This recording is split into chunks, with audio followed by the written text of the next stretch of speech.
আসসালামু আলাইকুম প্রিয় শিক্ষার্থী বন্ধুরা, আশা করি তোমরা সবাই ভালো আছো। আজকে আমরা ট্যাগ কোশ্চেন নিয়ে আলোচনা করব। ট্যাগ কোশ্চেন তোমাদের পরীক্ষায় টোটাল 5টা ট্যাগ কোশ্চেন থাকবে এবং 5টা ট্যাগ কোশ্চেন থেকে তোমাদের প্রতিটা ট্যাগ কোশ্চেনে 1 নাম্বার করে, অর্থাৎ 5টার জন্য টোটাল 5 নাম্বার তোমাদের জন্য বরাদ্দ থাকবে। তো এখানে দেখো, প্রথম সেন্টেন্স হচ্ছে he is a liar. He is a liar, এটার ট্যাগ কোশ্চেন কি? তোমাকে আনসারটা এখানে কিন্তু আনসারটা তোমাকে করতে হবে। এইখানে যে শূন্যস্থান দেওয়া আছে, এইখানে তোমাকে কারেক্ট আনসার বসাতে হবে, তাহলে তুমি 1 নাম্বার পেয়ে যাবা। তো এটা হচ্ছে আমাদের সেন্টেন্স, এটা হচ্ছে সেন্টেন্স, আর এইটা হচ্ছে আমাদের ট্যাগ অংশ। এইটাই তোমাদেরকে সমাধান করতে হবে। তো এখন যেভাবে তোমরা সমাধান করবা স্টেপ বাই স্টেপ আমি তোমাদেরকে দেখাবো। প্রথম যে বেসিক রুলসটা তোমরা সমাধান করবা সেটা হচ্ছে 1 নাম্বার রুলস। আমরা ট্যাগ কোশ্চেনের অনেক রুলস আছে, তার মধ্যে আমরা এই 1 নাম্বার রুলস আমরা দেখব, মানে বেসিক রুলস, যেটা মূল যে নিয়ম, যেটা ট্যাগ কোশ্চেন করার জন্য সাহায্যকারী ভার্বযুক্ত সেন্টেন্সকে ট্যাগ করার নিয়ম, সাহায্যকারী ভার্বযুক্ত ট্যাগের নিয়ম, অর্থাৎ সাহায্যকারী সেন্টেন্স আছে এরকম সেন্টেন্সকে কিভাবে ট্যাগ করতে হয়। 1 নাম্বার রুলস হচ্ছে প্রদত্ত সেন্টেন্সটি অপরিবর্তিত অবস্থায় বসবে। 2 নাম্বার রুলস হচ্ছে প্রদত্ত সেন্টেন্সের সাহায্যকারী ভার্ব বসবে, অর্থাৎ সেন্টেন্সের মধ্যে যে সাহায্যকারী ভার্ব আছে সেই সাহায্যকারী ভার্বটা তোমাকে বসাতে হবে। তারপরে সেন্টেন্স যদি তুমি দেখবা সেন্টেন্স অ্যাফার্মেটিভ নাকি নেগেটিভ।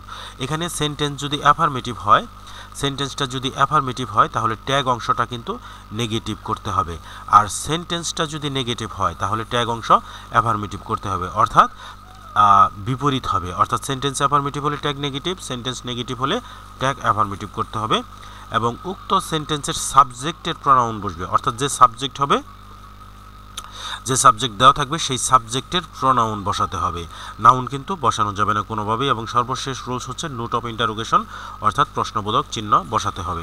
তো এই 5টা রুলস তোমরা মনে রাখবা। এখন তোমরা দেখবা যে সেন্টেন্সকে কিভাবে ট্যাগ কোশ্চেন মানে সঠিকভাবে সমাধান করা যায়। এখানে দেখো সেন্টেন্স হচ্ছে এইটা মূল সেন্টেন্স, এটা হচ্ছে মূল sentence, he is a liar. এখানে আমরা যদি হির জায়গায় যদি আমরা অন্য একটা নাম দিই, ধরো যে রাফি, একটা নাম দিলাম রাফি, তাহলে আমরা বললাম রাফি ইজ আ লায়ার। এটা ধরো আমাদের মূল সেন্টেন্স, মানে এখানে প্রোনাউন ছিল, আমরা এটাকে নাউন করলাম, মানে একটা নাউন দিয়ে আমি তোমাদেরকে প্রথমে দেখাবো, তারপরে তোমরা আরেকটা এক্সাম্পল আছে, এটা প্রোনাউন দিয়ে করা।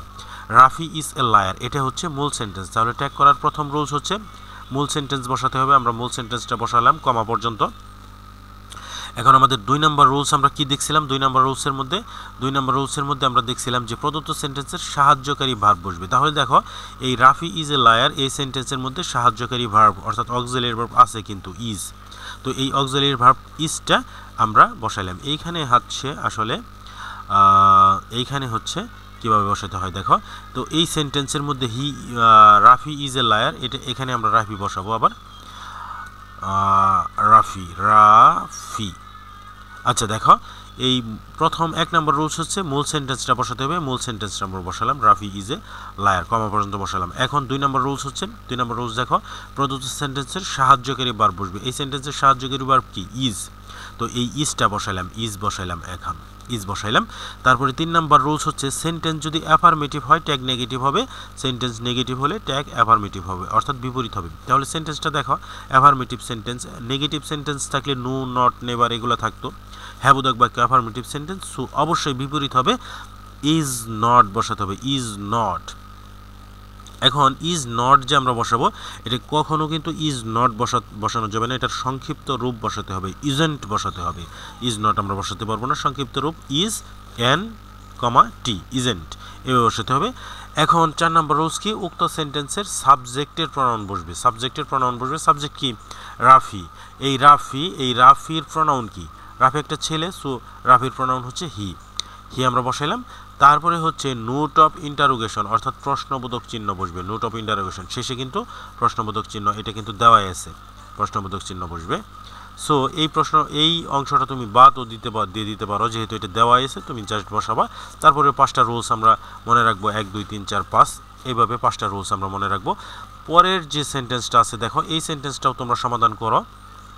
কীভাবে সমাধান করবা দে ওয়ার প্লেয়িং তো দে ওয়ার প্লেয়িং এই সেন্টেন্সটা আমরা বসাইলাম প্রথম রুলস যে মূল সেন্টেন্সটা বসবে দে ওয়ার প্লেয়িং আমরা কমা পর্যন্ত বসাইলাম এরপর হচ্ছে সেন্টেন্সে কোন অক্সিলারি ভার্ব আছে কিনা আমরা খুঁজবো অক্সিলারি ভার্ব আছে ওয়ার তো এই ওয়ারটা বসাইলাম ওয়ার বসাইলাম এখন সেন্টেন্সটা কিন্তু অ্যাফার্মেটিভ সেন্টেন্স তাহলে আমরা কি বসাবো এখানে সেন্টেন্সটাকে আমরা মানে ট্যাগকে আমরা নেগেটিভ করব যেহেতু বিপরীত হয় ওয়ারেন্ট WERENT আমরা বিপরীত বসালাম ওয়ারেন্ট তারপর হচ্ছে দে প্রনাউন আছে প্রনাউন থাকলে প্রনাউন বসাবো আর যদি নাউন থাকে তাহলে নাউনের প্রনাউন করে তারপর আমরা বসাবো দে হচ্ছে একটা প্রনাউন আমরা বসাবো দে বসাবো তারপরে হচ্ছে প্রশ্নবোধক চিহ্ন আমরা বসায় দিলাম এবার সমাধান করলাম এখন প্রশ্ন হচ্ছে যে ইজ এর নেগেটিভ হচ্ছে ইজেন্ট ওয়ারের নেগেটিভ হচ্ছে ওয়ারেন্ট এগুলার একটা লিস্ট আমি তোমাদেরকে দিয়ে দিব তোমরা হচ্ছে তোমাদের বইয়েও আছে এই লিস্টগুলো তোমরা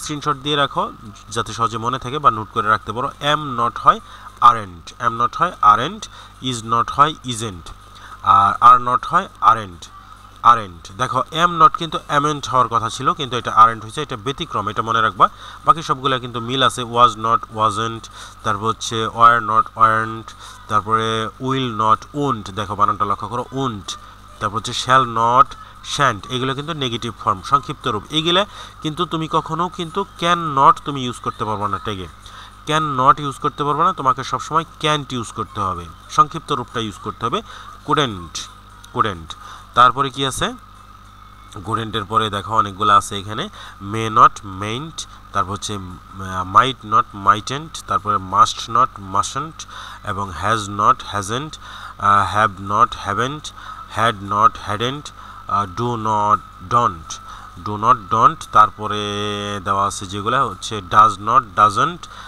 did not didn't ought not oughtn't তারপর হচ্ছে ডেয়ার নট ডেয়ারেন্ট এবং নিড নট নিডেন্ট এইভাবে তুমি সংক্ষিপ্ত রূপটা বসাবা ট্যাগ কোশ্চেনের জন্য এবং আমি তোমাদেরকে আরেকটা জিনিস দেখাবো সেন্টেন্স অ্যাফার্মেটিভ হলে ট্যাগ নেগেটিভ হয় সেন্টেন্স নেগেটিভ হলে ট্যাগ অ্যাফার্মেটিভ হয় এখন দেখো রাফি এটা সেন্টেন্সটা যদি নেগেটিভ হইতো Rafi is not a liar এইটা যদি সেন্টেন্স হইতো তাহলে ট্যাগ কি হইতো দেখো তাহলে ট্যাগ হইতো কি ধরো আমরা তাহলে ট্যাগ কি বসাইতাম এখানে ট্যাগ আমরা বসাইতাম রাফি সেন্টেন্সের মধ্যে অক্সিলারি ভার্ব খুঁজে বের করব মানে মূল সেন্টেন্স আমরা লিখলাম মূল সেন্টেন্সটা কিন্তু আমাদেরকে লিখতে হবে মূল সেন্টেন্স লিখতে হবে ধরো এখানে আমরা মূল সেন্টেন্সটা লিখলাম হ্যাঁ Rafi is not a liar এই সেন্টেন্সটা আমরা লিখলাম Rafi is not a liar এক নাম্বার সেন্টেন্স মূল সেন্টেন্সটা লিখলাম মূল সেন্টেন্স লেখার পরে আমরা দেখব যে এইখানে অক্সিলারি ভার্ব আছে কিনা অক্সিলারি ভার্ব আছে ইজ দুই নাম্বার রুলস হচ্ছে অক্সিলারি ভার্ব আমাদের বসাইতে হবে ইজ আমরা বসাইলাম ইজ রাফি ইজ এখন দেখো সেন্টেন্সটা হচ্ছে একটা নেগেটিভ সেন্টেন্স যেহেতু নট আছে ইজ নট তাহলে ট্যাগ আমরা অ্যাফার্মেটিভ অবশ্যই করব আমরা নটটা উঠাই দেব নটটা আমরা রাখবো না যেহেতু নেগেটিভ আছে আমরা অ্যাফার্মেটিভ করব বিপরীত করব রাফি ইজ তাহলে নট আর বসাইলাম না এখন তারপরে রুলস হচ্ছে সাবজেক্টের প্রনাউন বসবে রাফির প্রনাউন কি রাফির প্রনাউন হচ্ছে হি আমরা হি বসাবো তাহলে Rafi is not a liar is he এটা হচ্ছে ট্যাগ কোশ্চেন তো এইভাবে আমরা ট্যাগ কোশ্চেনগুলো সমাধান করব এক নাম্বার রুলস আমরা সমাধান করলাম আজকের ভিডিওতে এক নাম্বার রুলস আমরা সমাধান করলাম ট্যাগ কোশ্চেনের অনেকগুলো রুলস আছে তার মধ্যে সবগুলো রুলস আমরা পর্যায়ক্রমে সমাধান করব এখানে এক নাম্বার রুলস আমরা সমাধান করলাম এটা হচ্ছে বেসিক রুলস এরপরে আমরা পরবর্তী রুলস নিয়ে তোমাদের সাথে আলোচনা করব সবাই ভালো থাকবে আশা করি ভিডিওগুলো তোমাদের কাজে আসবে thanks for watching this video আল্লাহ হাফেজ আসসালামু আলাইকুম